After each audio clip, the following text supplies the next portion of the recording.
If you are somebody on the struggle bus right now, barely keeping your head above water and just feeling like you're failing at all the things, then this video is for you. And I'm going to start off with a little spoiler alert.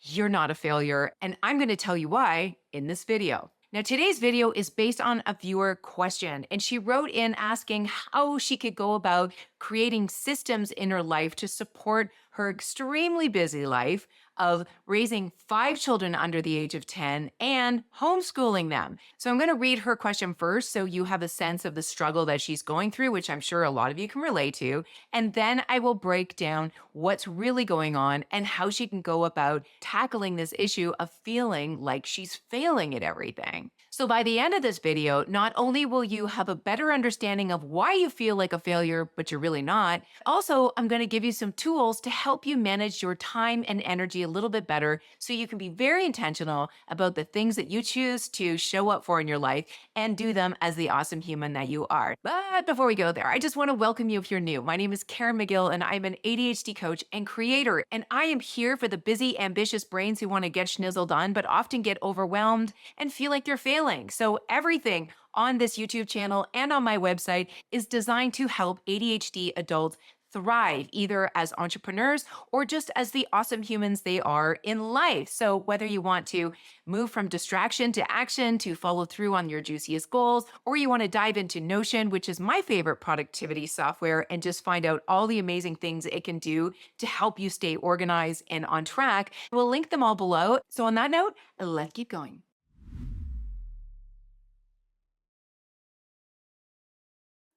Okay, so this question comes from Amanda, and she writes, I have 5 kids, ages 9, 7, 5, 3, and 1. And she homeschools 3 of them. She says she has a hard time with consistency and can't even find time to create systems, much less follow them. She goes on to say, I can't go on to fail myself, my kids, my family for another year with needing meals, cleaning the home, homeschooling, spiritual life, working out, socializing, and having time to plan. She said she bought some Pilates equipment last year, and her husband wants her to start teaching some clients in order to make a little side cash, which sounds great, but she can't seem to get herself started. And her big question is, where does she start? How does she stay consistent when she fails time and time again? This breaks my heart a little bit because I can see what I don't think Amanda sees. And I bet a lot of you out there might have an idea of where I'm going to go with this. One of the biggest struggles with ADHD is our ability to understand our own capacity. If you can imagine a capacity meter in your head, a neurotypical person would be able to commit to a certain amount and then say, I can't do anything more because I'm at capacity.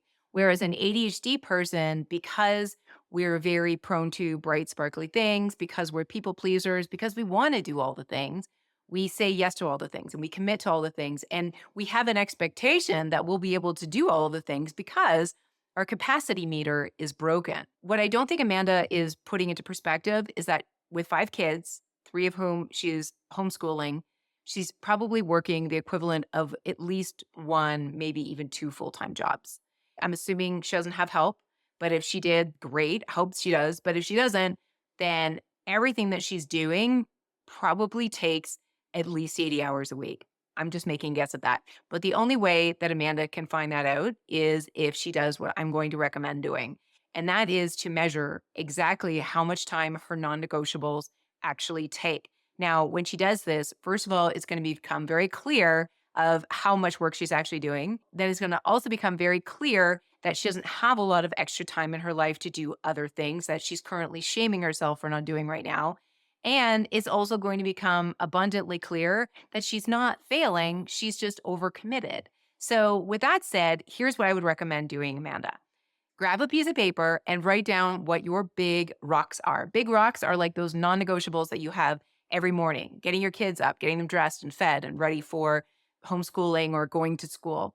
All of the non negotiables, I want you to write them down and I want you to put a time estimation beside each one. Now, tomorrow morning, what I want you to do, wherever you start your day, I want you to have that piece of paper ready with your phone and a timer. There's timers on all iPhones and I'm sure Androids as well.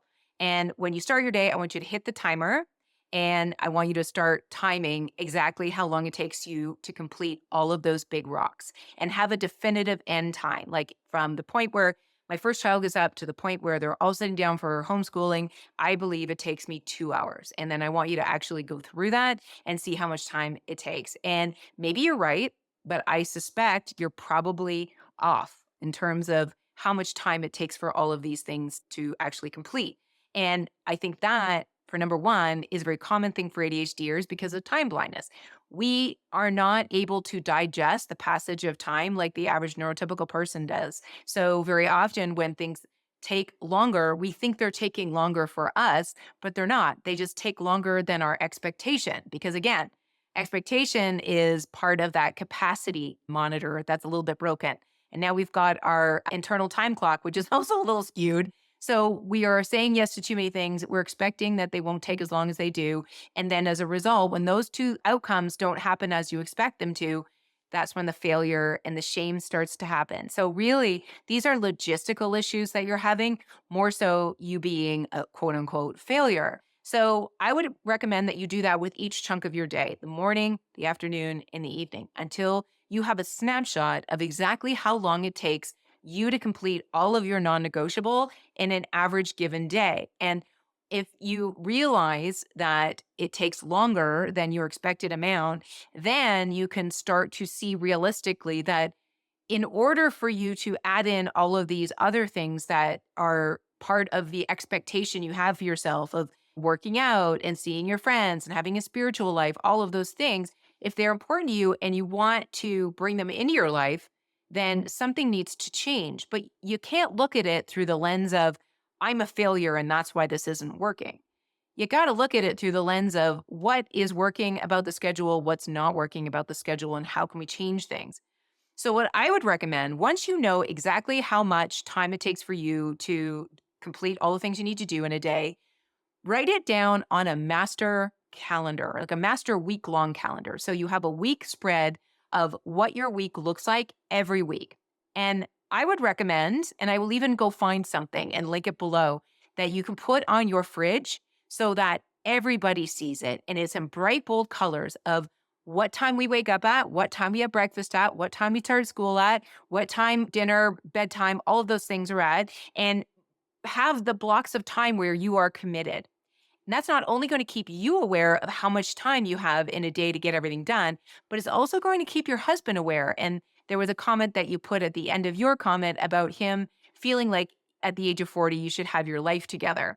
That might give him a clear indication of exactly how taxing your week actually is. Now, if you want to add in things like seeing your friends or working out, then what you need to do is look at that calendar and make sure that you have buffer time in every day because life happens. We all know it. Somebody's going to pee the bed and your day is going to go sideways at some point because your children are just going to need you for unexpected things or life is going to come up. So you have to plug in buffer time on top of all of the big rocks that you have in your schedule. You've got to plug in your sleep time because that's something that we for often forget to do or just minimize importance of. But I've said this a million times before.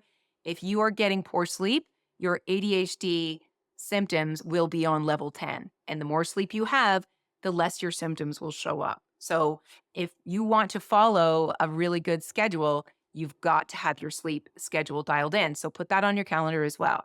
Now, when you look at the calendar, you've got the big rocks, your sleep, and your buffer time all scheduled in there. What do you have left? Maybe an hour a day, maybe a couple hours a week. That's when you have to have a conversation with yourself about what is most important to you right now in this season of life with these small kids. How do you want to spend those few precious hours you have a week to yourself?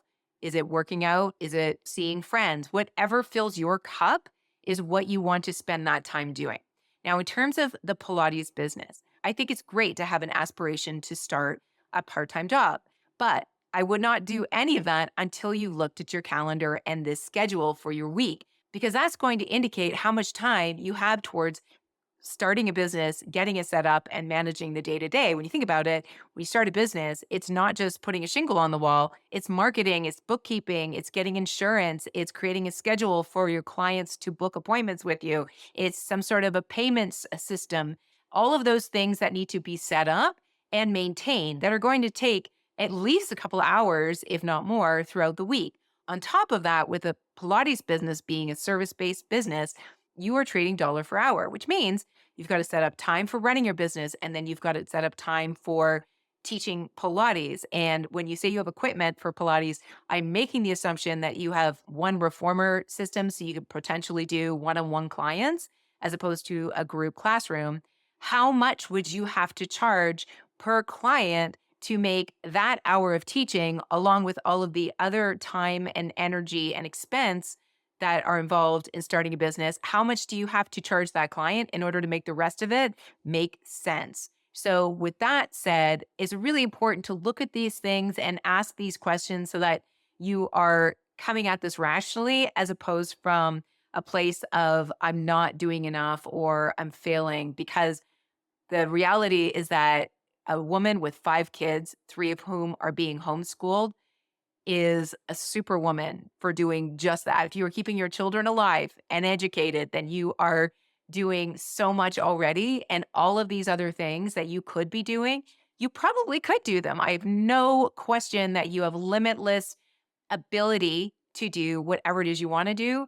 But the biggest scarcity in your life right now is time. So you've got to get crystal clear on how much you have and what is most important for you to be spending that time on.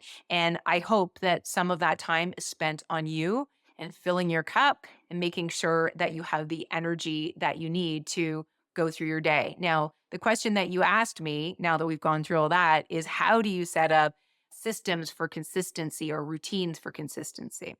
Routines are just behaviors that we do every single day. So you have routines right now.